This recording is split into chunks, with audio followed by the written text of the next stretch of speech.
Hello everyone, Father John from St Ignatius St Heliers back again with a reflection for the third Sunday of Easter. First of all, I'd like on behalf of the whole parish to extend to Anne Howard and her husband John and their children Erin and Matthew the love and condolences of the parish.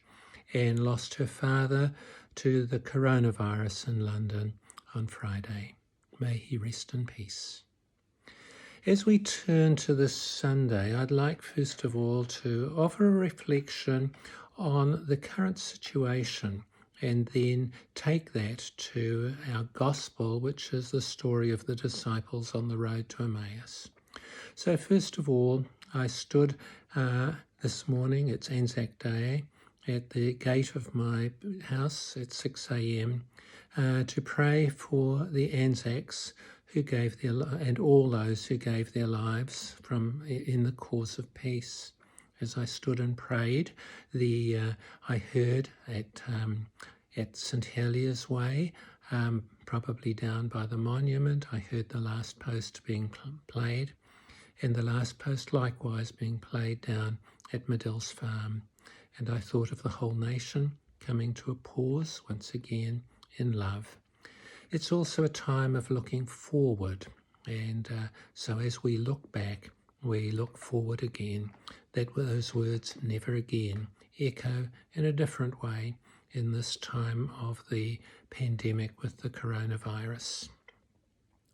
Again, I'd like to turn to us, and I'd like to say thank you to all of you who are doing and coping with the lockdown and with your bubble and with all the challenges of living with children doing homework on and many of you working from home, as well as that and the positive aspect of being together perhaps. There is a deep worry about the future as the economy, not just ours, but the world economy, nosedives as a result of this pandemic. So there are all sorts of concerns, and as people return to some part of work, there is also a hope, and I think a common conviction that we can't go back to the same. So the social love that for which we exercised our lockdown, so that the people of this country would not be subjected to the same disaster and loss of life as has gone on in many countries, that same social love invites us to look forward. But as we first look forward, we also need to look back. I'm thinking of the disaster of the First World War, and afterwards the reconstruction of it, which is symbolised, I suppose, in the Treaty of Versailles. People recovered. After the Great Depression, there was further reconstruction, particularly in this country, with an enlightened social policy. After the Second World War, there was the Marshall Plan, and reconstruction started all over again, from which we today benefit. So history supports us and gives us hope. So with that, I think what we need to do is look forward. And in that, I think we need also to go global. The pandemic is not the greatest ill in our world.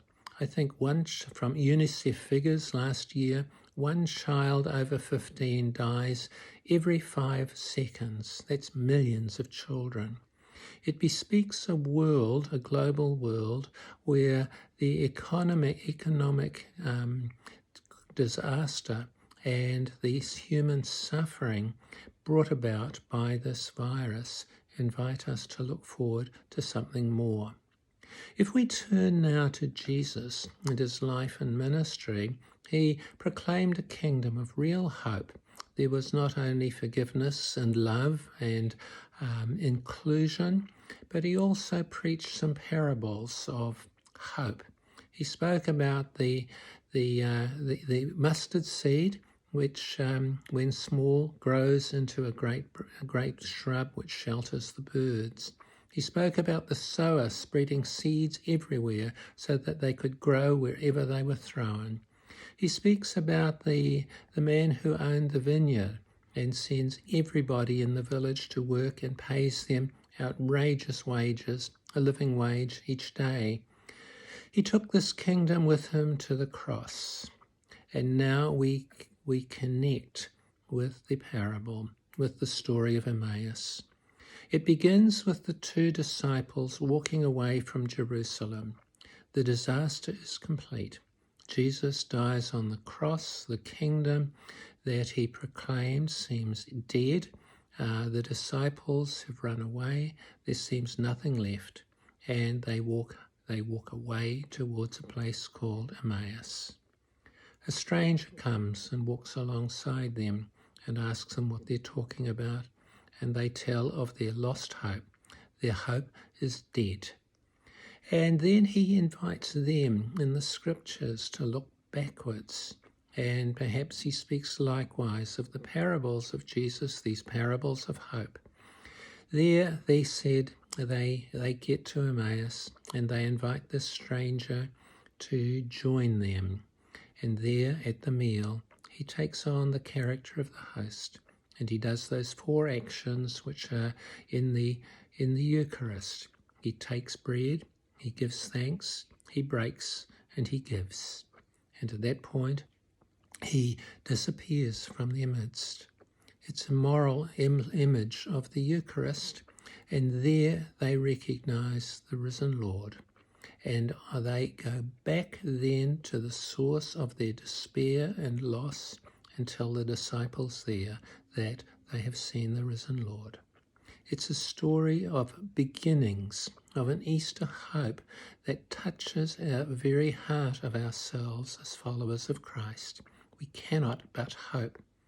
Christian faith at its most authentic is committed to not only a hope in heaven, but also to a hope on earth. As we enter into the end and stage 3 of this virus, perhaps the gospel reading and our Easter faith invites us to look anew with fresh eyes at not at the future of our children, of our country, of our economy, of our world. Little seeds sowed everywhere can help. But what we need more is a social love and commitment that says we won't stay the way we were. Let's use our imagination and the wonderful love and commitment of our country to change things. Maybe if our children can get a society where everybody does not need, every single person does not need a food basket, and hopefully that fewer children die because our world economy is on the mend and more inclusive of such people. God bless us all.